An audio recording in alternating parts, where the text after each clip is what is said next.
welcome to this episode of the Daily Trifecta, your one-stop source for local, weather, and entertainment news updates.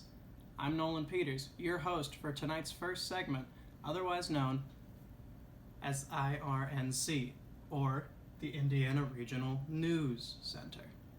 The best place to hear about Indiana, Pennsylvania's most pressing local news. So, let's get right into it.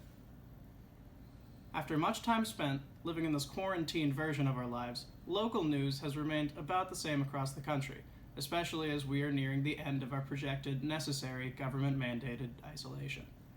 But cases of COVID-19 are still as prevalent as they were nearly at the beginning of this pandemic. Though peaking in most areas that have been majorly affected, officials are still wondering if now is a good time to lift restrictions. This, however, has been left up to the states to individually decide their courses of action. After careful planning, on Friday, May 1st, Pennsylvania's Governor Tom Wolf addressed the state with his plan to slowly reintegrate normalcy into Pennsylvania in lieu of the COVID-19 pandemic responsibility being passed off to the state's jurisdiction.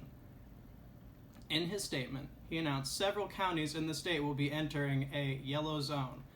This is one of the three color designations Tom Wolf has given to counties as laid out in his new plan. A red zone, the first of these designations, as the majority of Pennsylvania counties will remain designated, is the same as the quarantine we've become far too familiar with in the past month.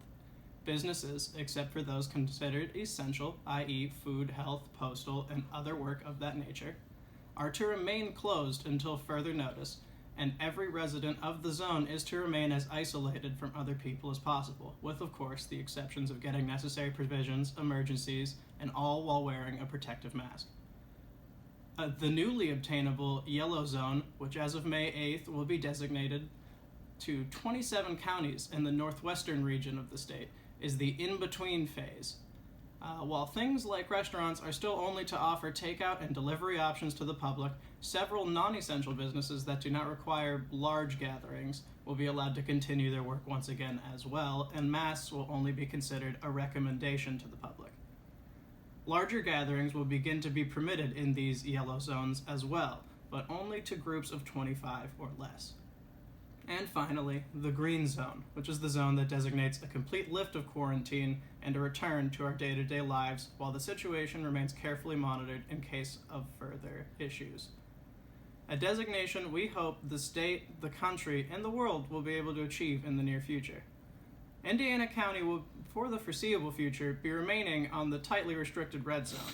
But according to Governor Wolf, his plan is ideally meant to release most, if not all, restrictions on the people of Pennsylvania by early July. Further inquiries on the situation can be taken to the governor's website and the Pennsylvania website, where he has posted his three-phase plans since his address the morning of the 1st. Phase 1 consists of relief to the residents of Pennsylvania for things like food insecurities, job security, unemployment benefits, debt relief, and a few proposed acts to help everyone in need during this time. Phase 2 is the reopening plan I've been describing, and arguably the most relevant portion of his statement. Finally, and arguably the most unexpected but equally necessary phase, Phase 3 is a recovery plan that plans to not only try and recover from this pandemic completely, but also build upon that groundwork to potentially better state livelihood on a personal and economic level. The plan even mentions an increase in the minimum wage from $7.25 to $12, and plans to go even further to $15 in the future.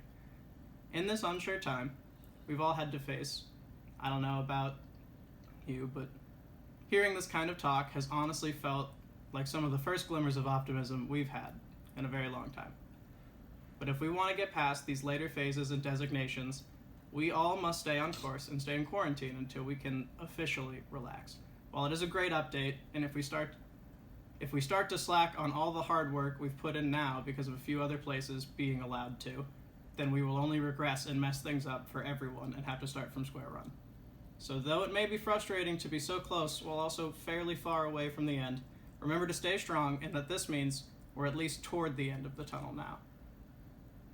That's all I have to say on local news.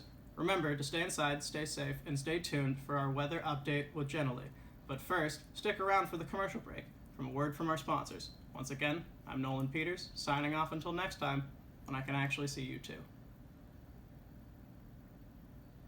5, 4, 3, 2, 1. Watch me. Level up, level up, level up, level up, level up. Holy crap. One thing. Look me in the eyes and tell me I'm pretty.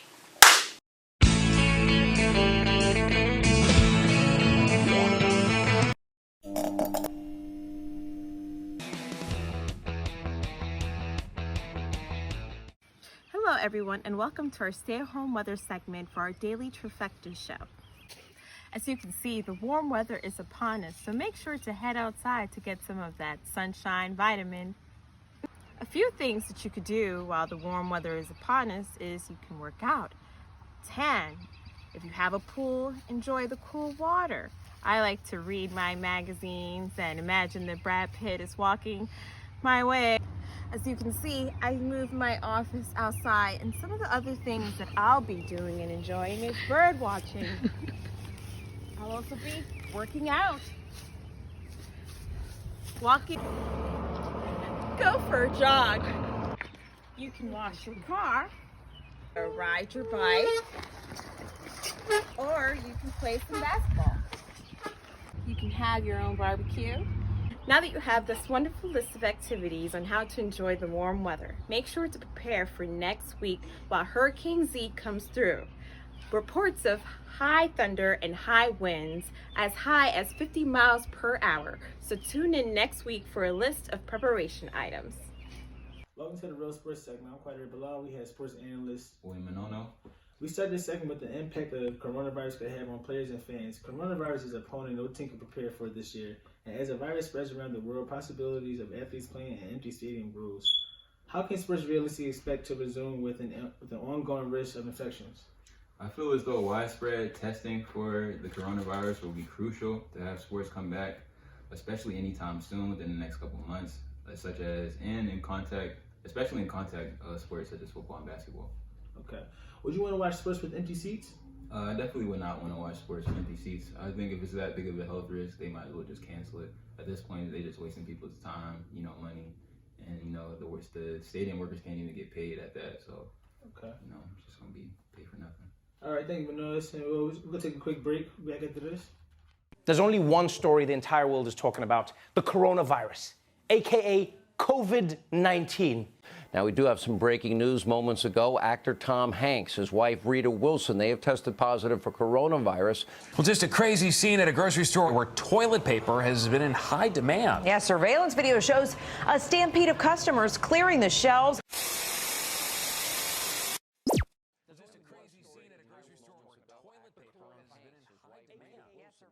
We're back with the Real Sports. It's your host, Quadir B. I'm here as sports analyst William Manono.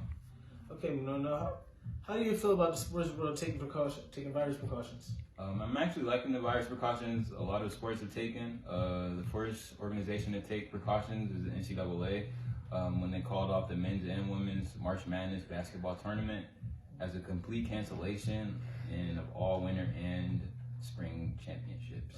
What about professional sports? Also, some professional sports have also taken some many precautions. The NBA postseason, as we have seen, has been delayed until June, but it's most likely will be canceled. As support grows for cancellations in sports, Commissioner Adam Silver for the NBA and Board of Governors have discussed delaying the start of the 2021 season until December 1st. They also voted to postpone two May events, the draft lottery and the draft combine.